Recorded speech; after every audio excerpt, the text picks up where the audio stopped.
What's going on, everybody? Welcome to John Boy and Jake Radio, April 28th, episode number 205. We're going to talk about the MJ doc. We're going to talk about NBA resuming. We're going to talk about Japanese poop museums and a whole lot more. Welcome to the show. Hope you're having a fantastic Tuesday morning.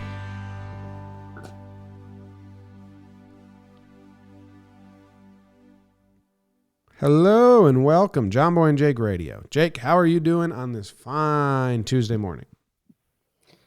Doing okay, James. Back, still doing some things back here. Back.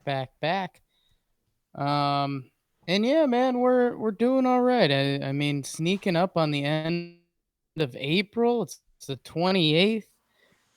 And you know what? I think we're gonna look back and be like, hey, kind of good job, April. I think May is gonna be an insane month. May is already lining up to be the month of people either trying to rush back or people yelling at people for rushing back. May's gonna be fucking nutty, but I'm doing okay. Again, back thing is still jacked up. I'm on steroids. I announced that officially. But yeah, all in all, keep on keeping on. How are you doing, James? Tough morning for me so far. Just brutal. Couldn't wake up. So I've been waking up at 7:22 naturally last 3 days in a row. And it's because I have that fake sunrise on my nightstand. So the sun starts rising. It's like one of those night lights, but it's fakes a sunset and fakes a sunrise. One of the best purchases. Mark it down as a company I want to advertise for. I will genuinely talk about how great they are. So until they pay me, no way. But anyway, so I naturally wake up at 7:20 and I'm like, oh, okay, cool. And then I go back to sleep till 8 o'clock and then I get up. I could not get up today. Just couldn't do it. And then when I got up, I couldn't open my eyes. I was like this, like just couldn't do it. And I thought I was super tired. Katie couldn't open her eyes either. So I was like, oh man, how am I so tired? I went to sleep early. I was in bed at 9:30. Then I had eyelash in my eye. See how red my eye is? Yeah, it is pretty red. Ooh, don't like it. No, it's angry. So I had some eyelashes in there. Take the contacts out. And it's still bothering me. And I have the light that I shine on me. And it's just like, I had to point the light away because now it's going to be a headache. Technical problems for the start of JJR. Tough morning for me. Did you guys glue your eyes together in the middle of the night? What happened? We slept with the windows open and, spring is blooming. So yeah, it went from rainy yesterday and I think it's going to be nice and sunny out today. So it could be, this is my allergy season for me and like the whole fucking world. So yeah, it could be allergies. Yeah, I got pretty jazzed up. I think one day I was able to go to the park with Noodle the Doodle dog, and I don't know, it's like my first time there in a couple weeks, basically. And I was definitely felt the allergy bug and was like, oh, this is brutal. I haven't done any physical activity in 3 weeks anyways. B, allergy season. C, breathing through a mask. So I did like fuck the mask, 25 steps in the park, and I was like, all right, I'm kind of not breathing, so let's spin it around. The masks are so funny because I was like desperate to go outside, get out of this apartment. I'd rather be locked up in jail than experience the nice weather with a mask on. Like Katie last week was like, do you want to go to the park and read? And I was like, we're going to have to wear the masks all the time, right? And I was like, no. Like, I hate having that. I'll do it when I walk to the laundromat, when I walk to the grocery store. But like a prolonged, like just sitting in the park with a mask on, fuck that. I hate the mask. I always have. Since I was a little kid, my parents would try to put Halloween costumes on me and masks, and I rip them off immediately. Like, so it's nothing new. Like, I hate having that shit on my face. It's hard to muzzle that mug. It's worked out for the company, though.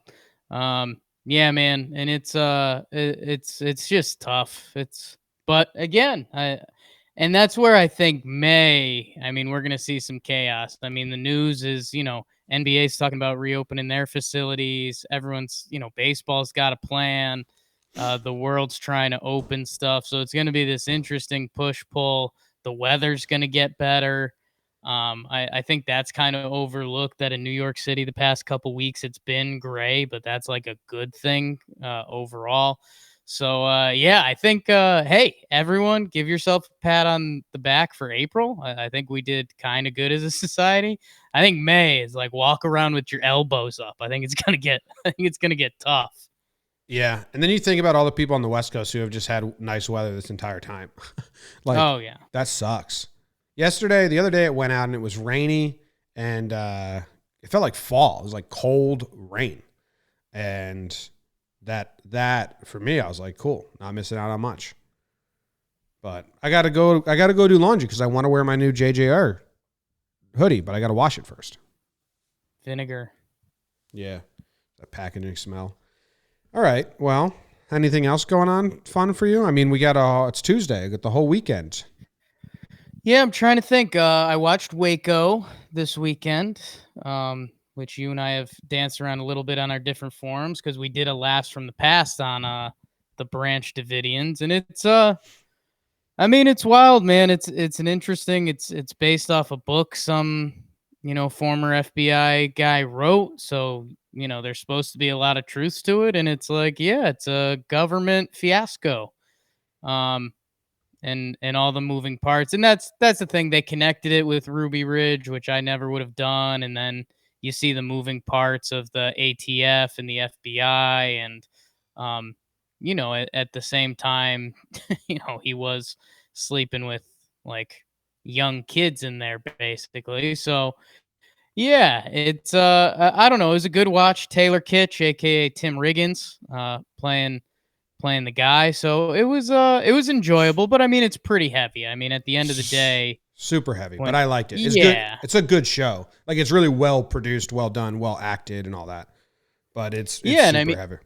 I think it's a classic case of, they you don't know who the bad guy is, and you think you know the bad guy, and then you're endeared to these characters. But yeah, it's good. I'd say watch, if however your schedule is for watching shows, maybe don't watch the last episode before you go to bed. But yeah, that was pretty good. And yeah, we're kind of a Taylor Kitsch house right now because we're doing the Friday Night Lights thing still. And then How's pop? I was pretty tuned into the NFL draft and The Last Dance. So there's a lot of sports for me this weekend. So that was pretty good, and had a busy work Sunday. So I fought off some of the weekend scaries. So this was a pretty good weekend for. Oh, and I started doing steroids, so my back was feeling great. So I was at my peak. The steroids are starting to wear off, which is making me scared. But I had a good weekend. That's awesome. Well, how deep are you into Friday Night Lights? I mean, not deep. I think we're episode 6 or something like that, 6 or Oh, 7. yeah, barely scratching it. But you Oh, did yeah. Waco. Yeah, we did Waco. Dude, I went to check my email for something pertaining to this, and it cracks me up how much baby merch we sell. We're popular in the baby community. We just got an order, like, a couple things of baby merch, and then a kid named Jake just bought a Jake Sucks hat, and that always makes me laugh. Yeah, I'm doing well in the Jake community. And I mean, what we advertise a beautiful baby in the corner of the episode of most of our shows these days. So Yeah. What's up? Big Baby David got new merch for himself as well, I saw. Yeah, I jumped on the Mother's Day gift train, and also my brother's birthday present, which was over the weekend, but I didn't order it for him until like Friday, so Nice. that's on me. I just told him I got him something that's already in the mail, but I just forgot to put an order in. I knew when his birthday was. I just forgot to like do a present. So I'm just a bad friend, but I didn't forget. Bad brother. Okay. Well, we appreciate it. I think each house has their sibling rules, right? Like what are the O'Brien sibling birthday rules at this point? We don't get each other presents. Just Yeah. happy.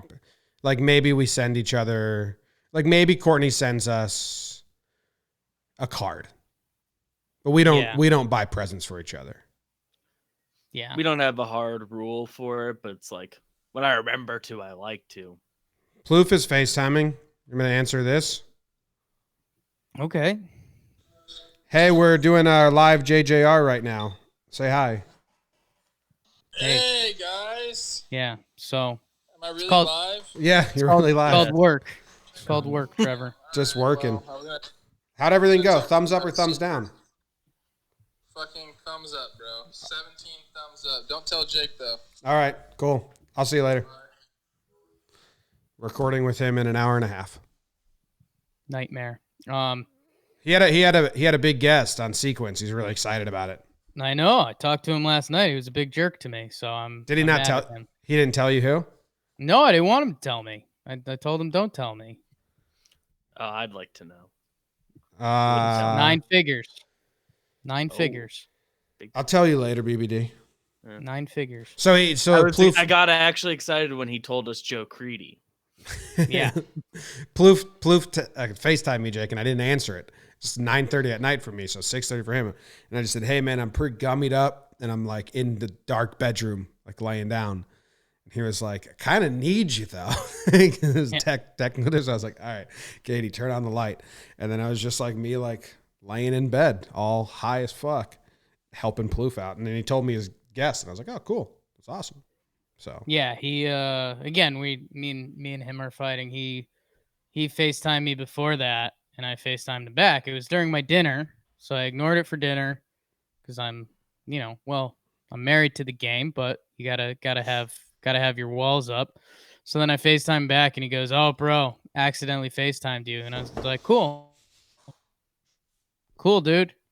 And then I said, "What's up?" And he's like, "Yeah, I'm just wondering about Rendezvous for the iPhone. So you're good." And I was like, "Well, I've used it before multiple times, so could ask me." He's like, "Oh, okay. Think it'll work?" And I was like, "Not really for Sequence, but." And then he's like, "Bro," he goes, "Bro, I got someone." And then we made some Joe Creedy jokes, as BBD mentioned. Because I was like, "Dude, Joe Creedy is pretty solid." He's like, "Yeah, bro, but this is a big one." And then he was about to tell me, and I was like, "No, I don't want to know." But we both said it was a 9-figure person, well into 9 figures, and I'm happy for him. yeah. Go check out Sequence. Today's episode drops with Souza talking about a walk-off homer hit that I think Plouffe said is the hardest ball he's ever seen hit live. So, good job. Go check it out. Bomb. I have my desk in stand-up mode, It's pretty big. and I'm kneeling on my chair. Oh, So you see I'm swiveling. interesting. Swivel got dangerous. Too much swivel. Yeah, maybe I'll go back to standing. It's kind of cool because the chair fits under the desk. So when I stand, just slide the chair in there. Now I'm standing. Boom. My neck killed me all day yesterday from the way we filmed watching baseball. Yeah. Been Killed me. So we'll see how it goes today. All right. Is that all? You want to go to sports? There's a lot of sports to talk about. I think so. 1, 2, 3.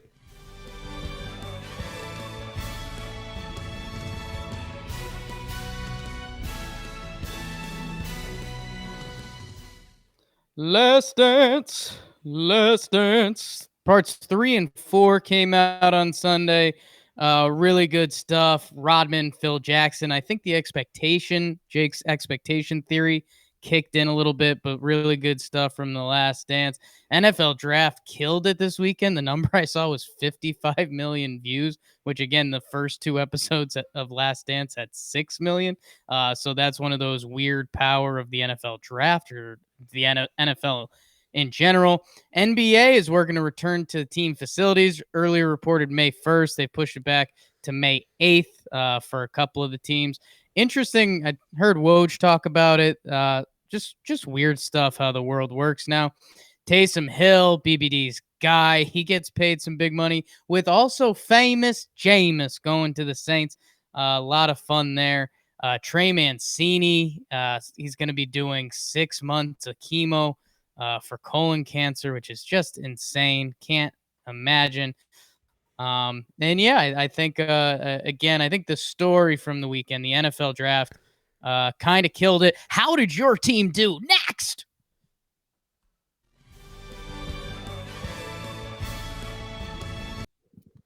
I think you said 50 million, but you meant 15, or did I hear you? No, the number I saw was 55 million people tuned into the draft this weekend. That can't be right. I think I have it as 15 right here. It might be 50 million tuned in, 15 concurrent. But like, I mean, I don't know the number. I'm just telling you what I saw. all right. I pulled it up because I thought you just said, you say 50 instead of 15 sometimes, different ending. It's 15 million people. I mean, I'm still going 55 million. It's the number I saw. Yeah, I mean, if you look at Yahoo Sports, that's what it has. It's over the 3 days, but it's yeah. That's like impossible. That would be like the most viewed thing in the history of viewed things. NFL draft was the most watched in history with more than 55 million viewers over 3 days. Yahoo Sports. All right, so that's a little different than that just number blows my mind. Because that's crazy high. They're not doing concurrent, so they're not like that's not you can't compare that to the 6 million for the ESPN. Yeah, well, it's also funny they had 15.6 for the first night of the draft. So that's you can compare, and that's crazy. That's still a record. Yeah, really high. 50 million is like telling me there's a guy that's 9 feet tall. It's like that doesn't make sense. Yeah, well, both numbers are true, and both numbers are crazy in their own right. The draft was good, man. I think we were all, whatever forum you were on, when you hear the NFL draft is going to do everything online, and with Goodell and just where everything's at and how like NBA horse went and that kind of stuff. I think everyone was faster, and the draft was kind of great. You got some good reactions of kids in their homes. And it just went smooth. And the biggest thing that I always preach, and it's, I when we were tip of the iceberg and no idea what this was going to be, I want to say like 3 years ago, I wrote a draft piece, and I think I opened it up. The first paragraph is about hope. And it's what everyone's loves in sports, and it's what everyone's looking for right now. So it was a good time. Good job, Niffle. Who'd the Broncos get? Are you happy with who the Broncos got? Broncos did good. They got a wide receiver, which is always, kind of sexy, and it's Jerry Jeudy from Bama. He was considered arguably the best receiver in the draft. And they had a guy, Cortland Sutton, break out last year, so that's a fun tandem. And then they drafted another wide receiver in round 2. So it's a sexy draft. Hamler out of Penn State, Jim. Deshaun Jackson. So it's for Broncos fans, it's kind of cool. Well, it's cool and scary because now it's all on Drew Lock, their quarterback. And again, I don't. It's less than a coin flip that story ends up well. But hey, they're giving him a chance, and that's kind of all you ask for. And then Nice. I guess quarterbacks are normally the story. Tua goes to Miami, as kind of everyone is leaning to. And then some people thought they would trade up to grab him. They didn't have to, right? No, they and there was some smoke screen stuff before the draft. We talked about that with Bobby a little bit, but they got their guy. And then the other story, I don't know if you talked to brother Brett, but the Packers drafted a quarterback. Saw that. And it's tough, man, because I mean, dude, Rodgers is 37, which is also one of those like whoa moments, like, oh shit. So I've watched his whole career, so that's cool. But yeah, man, and they passed it from Favre to Rodgers, and when you hear Rodgers is 37, but dude, there's also been some stats coming out. They never drafted a first round like offensive player to go with Rodgers, like the whole time he's been there. So now all these other stats have been leaking out. That's like they had all the quarterbacks, is like Manning, Breeze, all these guys. And it was first round picks they've thrown touchdowns to. I retweeted it this morning, and it was like crazy. Like Manning's got like, 200, Breeze has 150, something like that. Aaron Rodgers has one touchdown pass to a first-round pick, and it's like, yo, give that guy help over the past 15 years. Yeah, he hasn't needed it a little bit, but could go a long way. Yeah, it's like the double-edged sword. Like, you kind of get what they're doing. He's so good that you don't need to give him that help. I've got the numbers now. Breeze 104, Brady 105, Manning 293, Favre 127, Rodgers 1, Roethlisberger 69, Marino 84. But when and then the guy is Mercedes Lewis, who was like end of his career tight end when he did that. So, and I don't know. I think that's it's going to be interesting. We still haven't gotten the Aaron Rodgers reaction yet, and he's been known to be a little diva-ish. And I think the funny thing is, if he divas the right way, I think people are going to be on his side for the first time in a while, which his PR team's got to be talking about that right now. Yeah. Is the quarterback they drafted good? Does he have any promise? He's like really talented. It's kind of like he's got Mahomes' arm, like he can throw really crazy and stuff like that, and he's got good feet, but he was kind of bad last year, but they lost their whole offense. So it's a project, which again there's a world where it's 6 years from now they've got another 10-15 year quarterback, and then you're saying Green Bay's had a good quarterback for 40 years, while the Bears like haven't had one. So sorry, Bears fans, but so yeah, time will tell. Yeah, a question from the chat here. Mike Clark says, where does Jake stand in the NFL leaned too heavily into tragedy debate? Yeah, I mean when you get into the point of like it becomes comedy that every draft pick happens and you're like, okay, let's hear it. Yeah, I think so. At the same time, I mean, I think one of the more controversial ones was one of the players had a mother who fought addiction for years, I and saw that one. She's now clean, and everyone had the tweet out that was like, "Man, ESPN, why are you putting that out there?" And then the player tweeted out, and he's like, "Hey, man, I'm really proud of my mom. Like, I'm fine with this." So, but again, that almost goes back to ESPN should not have done that, though. It's awesome that he's proud of his mom and he can do it. But, I mean, the amount of people that see that stat and then see his tweet is different. And it's just bad by ESPN. It's just a weird thing that they had production meetings and were like, "Hey, let's show their, the lowest moments of their life," kind of. But I don't know, for that one, again, like he's proud of his mom, so it's okay. It's just a fine line you walk. And then, dude, like some of the stories, it really is a tightrope, and ESPN went too far with it. But there was another guy they did the story, and like his dad drowned. Like they were on a boat together, and his dad saved his life, but his dad drowned, and then his brother got struck by lightning. So you're like, holy shit. Like this guy has been through some stuff.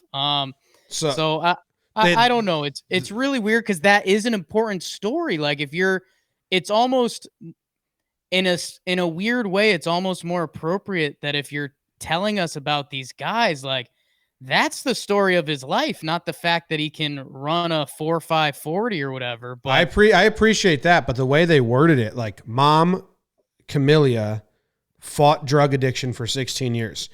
I thought she died. Yeah, they left it. Is she still fighting? Like they left it. Like she was in like the picture with them. No, not on the graphic. Not on that graphic. Yeah. So it should say like overcame drug addiction. you know? You got to word that a little better. And yeah, I think that's what ESPN, like the story I just referenced, it might have been Yetur Matos, it might have been someone else. But yeah, I think there are these guys that have crazy stories that need to be told. Some of them, I don't know, like in a nice way. We don't necessarily need everyone's tragedy, but at the same time, again, think about what we're talking about. ESPN went into this knowing that they were going to basically put on a production all online. They've never done this before. They're preparing for the worst. That they were like, hey, let's get as much information on these guys as we can, just in case we have to just cut to Trey Wingo and talk about players. So I kind of get the all around scope, but yeah, it was too much. Yeah. Didn't they like open it up? Like I didn't watch it, but I just saw a couple of tweets like the first 20 minutes was just all about Corona and people were like, this is supposed to be an escape. They were the draft is tricky because I mean there's a lot of nothing going on. I mean there's 10 minutes between picks. I don't know. I didn't feel like it was too crazy. Again, maybe I was just too excited to see sports. But I don't know. End of the day, it's a giant win. Never mind the views and stuff like that. But the production went pretty smoothly. And I think they're going to take stuff from it, like the live camera shots at a lot of the guys' houses. I didn't like that idea at first, but it went really well. And who knows how if it was them managing that on the back end, it probably was. But the only thing that sucked is like Goodell was on the screen so much, and he's not a guy that's like an on-screen talker. Like he announced every pick through the first 3 rounds, and he would do his "Come on, Seattle, get loud." And then he turned and announced like, Roger, like, chill out. Seattle fans wearing their 12 jerseys at home, just cheering for their picks. Screaming. Oh my God. What's Get the decimal reader? What does it say? I explained to Katie about that today. Because she heard us or me say it somewhere, and I was like, yeah, they wear the number 1 selling shirt is the 12 and it says fans, and they're like wearing their own jersey as if they're part of the team. It's the number 1 selling thing. And I mean, Katie, who's not into sports at all, just said like they're not embarrassed by that. And I was like, no, it's so embarrassing and they have so much pride in it. It's like they're like, no, we really make a difference. I was glad she understood. I didn't like try to guide her there either. She was like, that's weird. And I was like, yes, very, very weird. It's odd. It's their cult. Yeah. I don't know if it's the best NFL selling jersey, but Seattle jersey. At some point it was the best Seattle selling jersey. At some point for sure. Yeah. When it became a thing, definitely. Yeah. It was like the number 1 selling was the fans. It's so pathetic. Last Dance. Last Chance. Was that Bonnie something song? Anyway, Last Dance is awesome, man. I know like I was saying that the timeline was jumbled and stuff. Going into these 2 episodes, I was like, all right, give me that jumbled timeline. I'm ready for it. So it didn't faze me at all. And I didn't follow this team. I was living in Australia. I was 9 years old. So, like, all these stories are pretty much new to me. I knew some of the Dennis Rodman stuff, but, like, the 48-hour trip, Jordan going to get him from Vegas, I didn't know. It's awesome. Like, I think it's fantastic. Yeah, and that's, I mentioned Jakey's rule of expectation. We came into the first one expecting a documentary on the 97-98 season. And then they jumped around all over the map, and it was like, okay, this is still cool, but this is kind of not what we thought. We came into this week, and we kind of knew that it was going to be the Rodman and Phil Jackson episodes, and they did their whole thing, and it was awesome. And the stories around it, and this is, it's my sports is the best reality TV show. I mean, Rodman, he was homeless. He worked at an airport. He got a crazy growth spurt. He got an opportunity to play on Northwest Oklahoma State Community College or whatever it was. He dominated, went nut job. He ends up on the Bad Boys Pistons. He ends up going a little nut job. And yeah, I mean, as I know BBD's proud of me, I sunned Bill Simmons online the other day because he came out with his hot take. Why is Rodman been interesting for the past 25 years? And it's like, dude, if you can't put it together, then I can't help you. Or if you're trying to zag that hard. Like, I don't follow Simmons. Is he that kind of guy, or is this like a one-off contrarian talk? I think they were looking for a kind of zag on the fact that like I think he like tried to save himself and he was like, if you're just interested in the hair and the partying, what are you doing? And it's like, no, dude, if the hair is the first thing you mentioned, then you've lost. Like the hair isn't it. Like it's a nice fun detail because I'm sure if you turn on the screen someone's going to be like, "Hey, that gentleman dyed his hair." My historian brain loves his hair. I mean, like as a fan it's a no. as a fan to reflect back, like, or we went to this game, he had green hair, and then you could go figure it out. Like, it's just another research tool. So as a history major that likes to research things, I love it because I'm like, oh shit, you can find where he was in past, but just by his hair color. Instantly recognizable. And again, there's so much else to the story. And then people were chiming in. I mean, he was an early guy to push gender barriers. I mean, he and then, for like Simmons to play the partying card, it's like, well, look at Gronk right now. Like you look at any player that parties, look at the 80s Mets. Like, yes, those things speak to people to a degree, but even if you took them away, the guy's one of the best rebounders and defensive players of all time. And the fact that he had to be reeled in by these two historic coaches, and when he wasn't, like he wasn't that good. And the one quote, "You don't put a saddle on a Bronco," is really good. Yeah, yeah, and it's and again, that was Chuck Daly, who he coached the Dream Team and Bad Boy Pistons and that stuff, and then I mean Phil Jackson, Dennis Rodman, and Michael Jordan. I mean that. The conversations in there and the different thought processes are so beautiful. That, and I mean that was so good. Like when and again, shout out, like you're saying, shout out to the people that put this documentary together who were getting some heat for the jumpiness. And I think these episodes were a little better anyways, and maybe that is just the Phil and Rodman effect. But man, like when they handed him the phone and they're watching and it's like, hey, that was video awesome. Of MJ. That was so good. I was like, that is a step above like regular documentary because now we get the reaction video within the documentary. It's like a really good documentary tool that I haven't seen used often at all. Like that was really good. Yeah, I feel like it's almost from old documentary standards, it would be viewed as like lazy or bad formatting, but it's like, no, this is perfect. Like this is exactly what I want. And you just see Scotty's watching it with the big smile because he remembers it. Rodman knows what's coming. Phil knows what's coming. And we've all done this with our buddies before, and you forget how close that these guys were. So and obviously, I mean, the Vegas story is all time. And then hey, Phil Jackson, man, I mean, his story, that was where the pivot point happened, where you're making fun of the jumpiness, or society was making fun of the jumpiness. We were as well. But Phil Jackson, it's like, yeah, he was grew up in Montana to two religious parents, goes to the Knicks.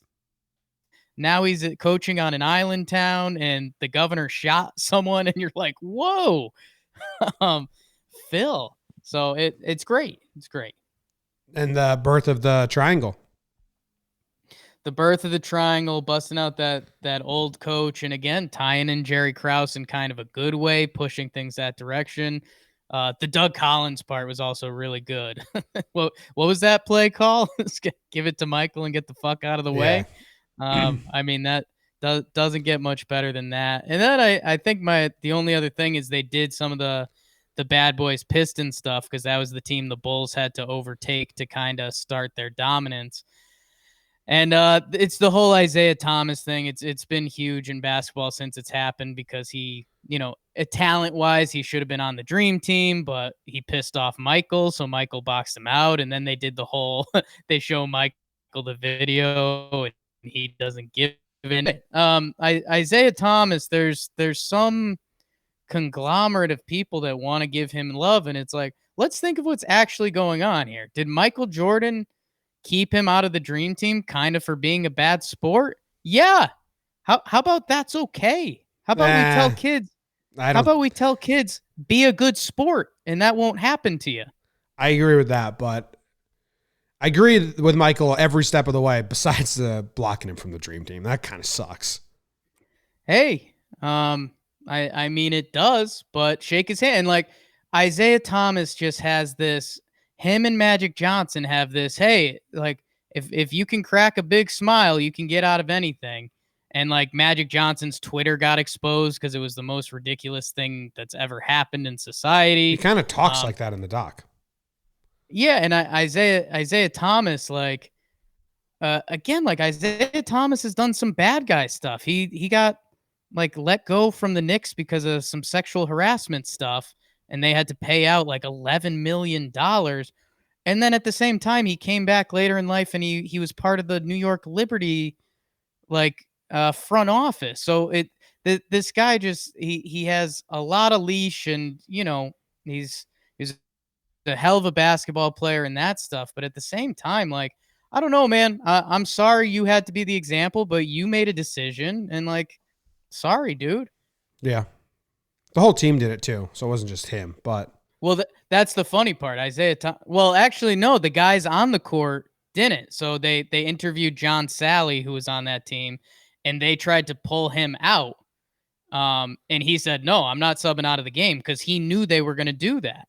So like players Yeah. knew what was going on, and like Bill Lambier, who was the enforcer on that team, like it was funny because they've been going through the whole wash the past couple days, and Isaiah Thomas gives this whole speech where he's like, "If I known this was gonna happen, I wouldn't have done it." And it's like, yeah, that's the whole point when people make fucking mistakes, dude. And then they cut to Bill Lambier and he goes, no, I would do the same thing. I'm fine with it. And it's like, hey, the decision was made. It sucks, but you did it, dude. you did it. All right, let's go to half. Long sports section. A lot of stuff going on though, with the Last Dance, the draft, all that. Did we miss anything? NBA is like kind of coming back, but it's fake. I don't really care about that. Yeah, And that's not really anything yet. the Trey Mancini news. We didn't get to that. It's very sad, unfortunate, and wish him the best. Yeah. Get better, Trey. The Jameis Winston stuff's kind of cool, man. A guy that's gotten a bad rap through the past few years. He's like willingly taking a backup job, and he's gonna go in there to work. And was he turning down starting jobs? well, normally when there's quarterbacks in this position, it's either there's a couple teams out there where you could definitely compete for a job, or you kind of wait for whenever training camp is, and if there's an injury, you sign with that team. But yeah, overall it's kind of a good move by Jameis Winston, which not a lot of people have said those words over the past 5 years or so. Yeah, that's true. Well, also Mike Marino in the chat asked thoughts on Lamb taking his phone from his girlfriend. That clip went viral. Why should he grab his phone? I mean, if I'm grabbing someone else's phone, I'm up to no good. I'm being a pest, doing something annoying. Anyone who grabs it out of my hands, you have the correct thing. So it's a quick grab. Yeah. So like I'm with him. I don't think it means grab. I don't think it's whatever. Don't grab other people's phones. Yeah. People were taking her side. It's like don't grab other people's phones. Yeah.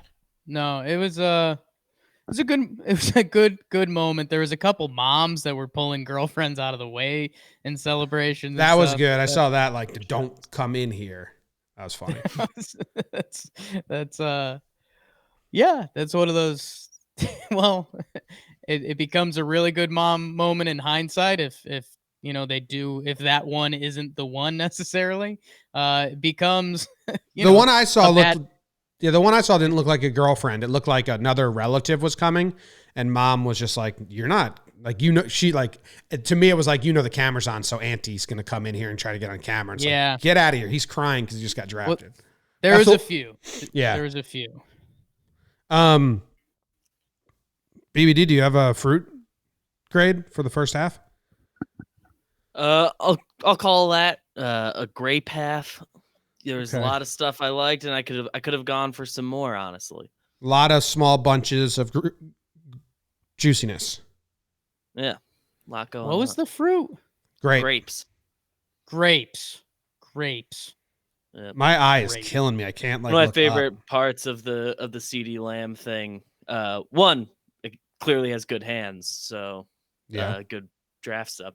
But that girl he was dating, they did like some Oh, internet yeah. sleuthing, and she dated Trey Young like 2 years ago, and he was still at Oklahoma. Oh, I And, saw that. and I he saw like that. tweeted about it, and they're like, "Bro, this is your ex-girlfriend. Maybe don't." Yeah. Saw that. My eye killing me. I guess sit here and We're a mess, man. It hurts for me to look at the camera on the computer. You can't open your eyes. Pets' yeah. heads are falling off. I actually think I want to do the second half in the dark and just give my eyes some rest Go we dark. Try it out. got we got like 4 more hours of sitting here recording shit. So hold on, let me turn this light off. You guys say stuff. It's so funny at BBD. I don't know if you saw this, but they're doing like a New York flyover today with the Blue Angels. Oh, I did see that. And I don't know. It sounds kind of cool, like flying over the city. I'm sure there'll be some cool pictures and stuff. But Keith texted that to us, kind of excited, and I was like, "Damn, that's gonna suck. We're supposed to be recording then." And like, Katie and I really want to. Do you want to push it? We're only doing half hour with Plouffe. We can start at 12:30 for because they start at the George Washington Bridge, which is Katie and I live there, right? So like, yeah, that's a good idea. Cause yeah, I'm thinking that the bells and the horns might come out too. People are gonna be screaming. So I told not a good time to Katie, record. you should go watch it because we would have a fucking great view of that. Get on the plane. Yeah. I was in an apartment in Chicago in like, I don't know, 2001, 2002. My dad's boss, he had this fucking expensive ass apartment in Chicago. The walls were like 3 feet thick, which I didn't understand. Like, make thinner walls and you're fine. But I guess it's sturdiness and soundproof, whatever. But we went there and sat on the balcony, and we're like 100 stories up for the Blue Angels. And those fuckers were twisting sideways in between the skyscrapers. Had to be pre 9/11. Had to be pre 9/11. Because I don't think they could do that to people post. So I'm going to say it was 2000. And we were on the balcony, and dude, the whole fucking balcony rumbles. I was so scared. I mean, I was probably 10 years old.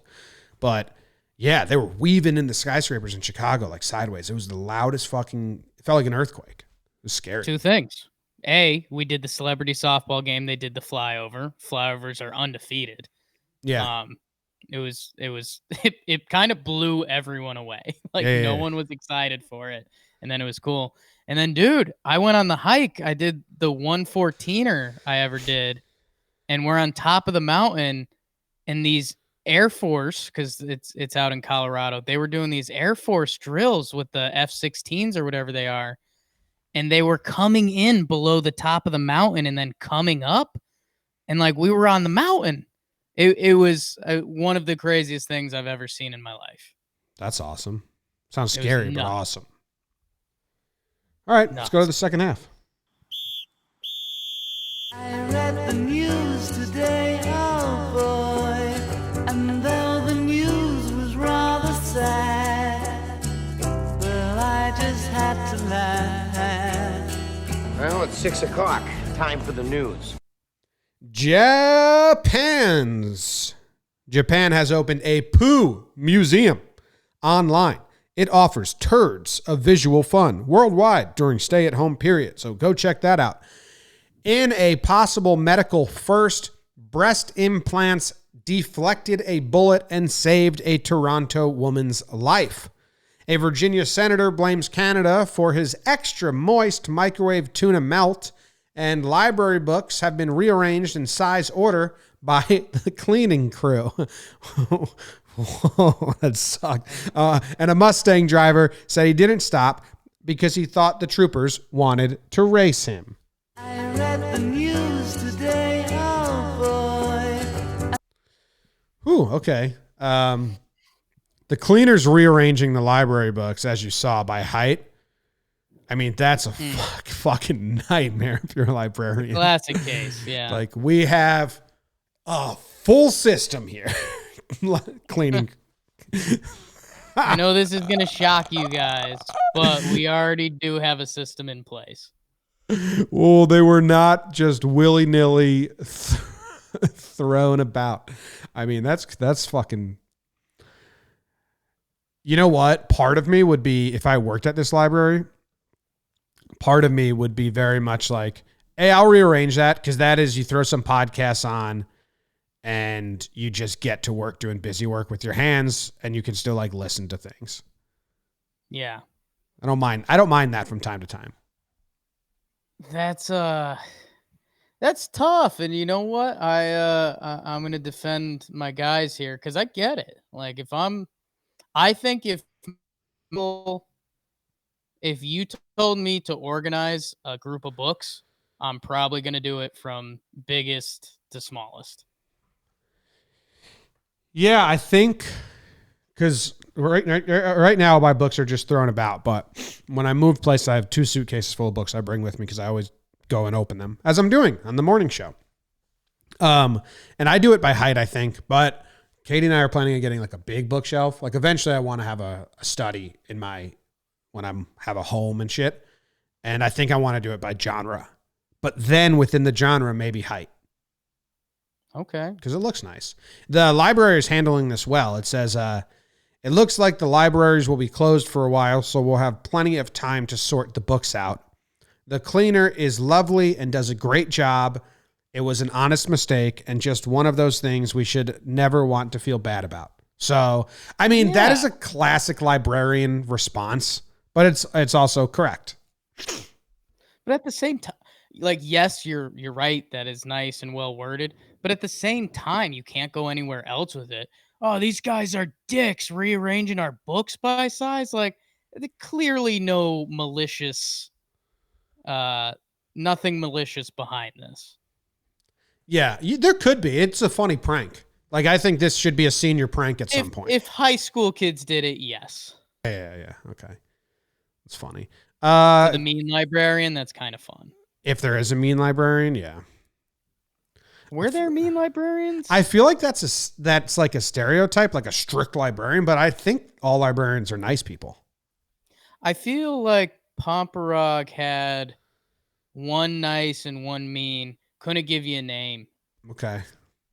Oh, I couldn't name any of my librarians. BBD, can you name a librarian from growing up? Yeah, we had Mrs. Schlegel from like 1st through like 3rd grade. Say a real name. Mrs. Tomaselli came over she was teaching 3rd grade, but then she I think did maternity leave 1 year or something. And then when Mrs. Schlegel retired, she Nerd. Schlegel's not a real name. You've made that up. That is her real name, but I promise. In high school, she was very nice. Mrs. Tomaselli was scary. My high school, Jake, in California. High school in California. Well, I only went to one, so I can only speak on one. But I went to Pomperog in Connecticut, which was super strict. 99% of kids that graduate from Pomperog go to a 4-year school, regarded as one of the better educational high schools in Connecticut. Correct, right? I don't know if it still is. At our time, it was. Yeah. I mean, for a public high school, it's a really good school. Yeah. My school in California was the biggest amount of bullshit I've ever been to. I TA'd for the library and got full credit. And I just walked into the library and said, do you guys ever have TAs? And they said, well, we're not teachers, but we could use help. We've never had one. Let's see if you can do it. So I went to the counselor and I said, hey, the libraries need a TA. I'd love to do that. And then they said yes. So I invented the new position, TA. I was pretty smart.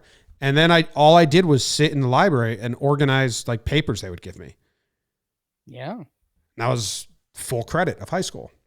Innovative. So it was awesome. People would just come in and like chill. So I don't remember the librarian's name though, but they liked me. Damn, you TA'd in the library and you can't give a librarian name? Yeah. Messed up, well, they dude. didn't. They put me in a separate room, so I wasn't like hanging out with them day in day out. I get. You know those like study rooms? They would just put me like 3 binders worth of stuff and like, can you rearrange these papers? And then rearrange papers. Sure. Full credit. It's good stuff. The next story we have here is that Japan's Poo Museum opens online. I mean, this is a website that we can just go to. The Unku Museum reconnects you with your poop and takes your mind off the crap of social distancing. I kind of hate it already. Yeah, poop is pretty near and dear for me. You've seen me poo in a trash can. You know, when I have to poo, I've got to poo. And it's part of the story of my life. Like, you can't tell the Jake Storielli story without covering the chapter of poo. Yeah. Yeah, for anyone that needs the uh, visual, when Jake pooed in the trash can, it was one of those tall rectangular ones. So in order for him to get in there, he had to stand. He had to stand on the bench in the boys' what's that dressing room? What's it called? Locker room. Locker room. I was blanking on that. Yeah. So, and I mean, all the baseball team was just standing in like a circle watching you, and you were. Yeah, times were different, huh? I remember someone took a picture of it, like early cell phone camera, early. Well, this was 2003 or 2004. No, 2003. 2004. It was the end of freshman year. And the reason you did that is because Tidge and I beat you to the toilet. So everyone can feel like they were there. It was spring 2004. Yeah. Yeah, no, I mean, it went back even before that. I mean, I've got my story, I peed during the mile run when if we were playing pickup basketball in some park, sometimes sprint into the woods and just do it. And I'll go anywhere at any time. So I was thinking about this and I was like, you know what? I get it. Poop museum, there's some novelty to it. Doesn't seem like a sustainable business. Telling myself, you know what? If you put this near like a good brunch location, I would check out the poop museum. You'd have brunch, you have a couple It's drinks, online only. and that's what killed me, Jim. Yeah, okay. Because I think this could have been something, because I think it's kind of fun, You see, Get scientific with it.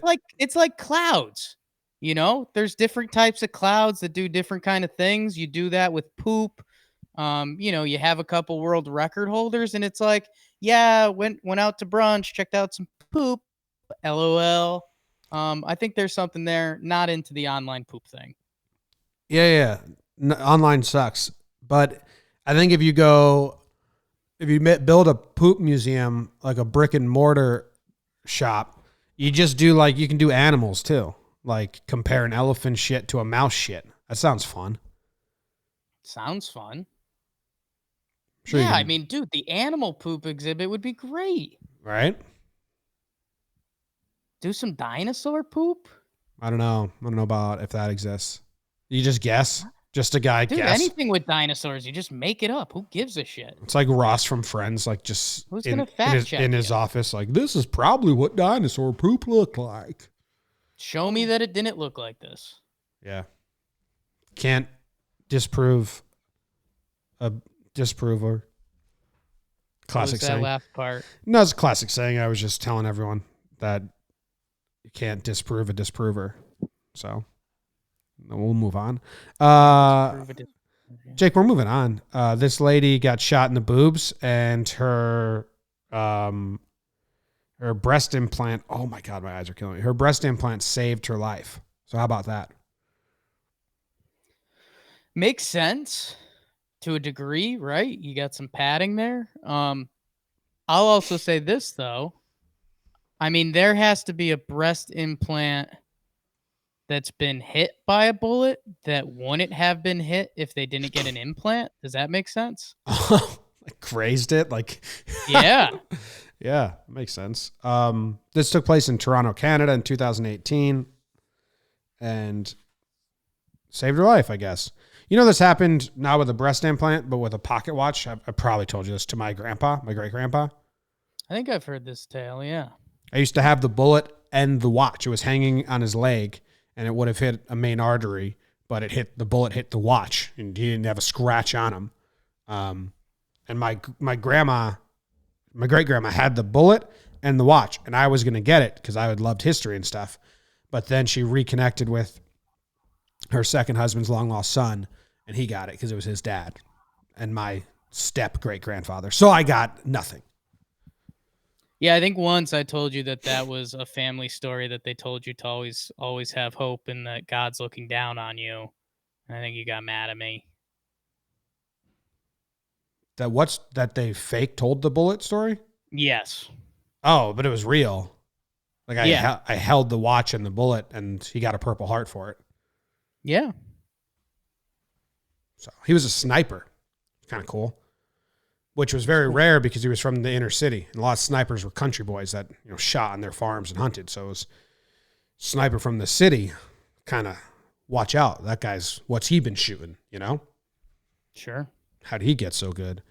The Mustang driver. Let's do this tuna fish. Virginia senator blames Canada for his, what does this even mean? For his extra moist microwave tuna melt? I don't know if I can click that. I have it on the screen here, but I don't know what it means. Might be a speed read. Virginia Senator Mark Warner standing behind the culinary creation that he alleges is a tuna melt. The department lawmaker posted a video on Instagram walking people through his old family recipe that involves slapping huge blobs of mayonnaise on white bread, topping it with undrained canned tuna and processed cheese, and heating it in the microwave. He's since had to face scorn and disgust from his colleagues, his constituents, and even his own children. Here's part of his conversation. What? So he was trying to connect with people and was like, this is how you make a tuna melt. And he just made a god-awful, disgusting tuna melt. And people are like, yo, dude, you're gross. Now I think differently about you. And I'm with the people. Mayonnaise on bread and then the tuna right out of the can and then into the microwave. That's not how you make it. Tuna melts are delicious. I'll eat a tuna melt when the time's right. But yeah, that's gross. I mean, he just outed himself as a disgusting person. At the same time, I kind of do like the pivot. It backfired. You love a good backfire. And so this guy said, what should I do? Blaming it on Canada. Yeah, I didn't get to that part. I know what'll get me out of trouble here. These Virginia folks hate Canadians. Dude, look at this. I mean, he just straight up, he didn't spread the mayonnaise onto the bread at all. And then he's taking the tuna straight out of the can onto the bread, then put cheese on top, then melted it. I mean, that's how you would make a tuna melt if you were in prison. Yeah, I'm uncomfortable. That's I think he's blaming Canada in that he calls this a Canadian style tuna melt. No, it's just a disgusting person. He's like, that's how they do it in Canada. So that's why that's where I got doing it this way from. No, you just probably were raised by gross parents and then you made gross sandwiches because they taught you. Probably a long line. He could blame his parents. This is how my dad always made it for me. Tuna melt was my dad's meal. If my mom couldn't cook us dinner or lunch, my dad was in charge. 100% of the time we were getting tuna melts. He was good at making them. Gotta have an ace in the hole, man. Mustang driver said he didn't stop because he thought the troopers wanted the race. I mean, a Minnesota man was arrested last night in Elkhart County after officials said he led Indiana State Police on a high-speed pursuit because he thought they wanted a race. 25-year-old Musuem Al-Hussein was clocked by troopers going 120 miles per hour. The red Mustang was chased for 25 miles with troopers throwing stop signs twice before the pursuit ended. Kind of a funny joke to say, I thought you guys just wanted to race. Just thought you pigs could catch up. Yeah.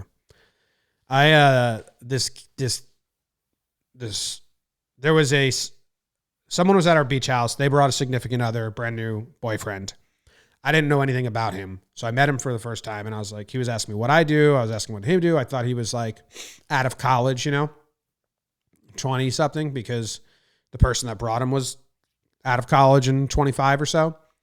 So I'm like, yeah. He's like, yeah, I've been thick Jersey accent, classic dumb guy. Yeah, I've been getting into racing. Just that's my goal. I want to be a race car driver.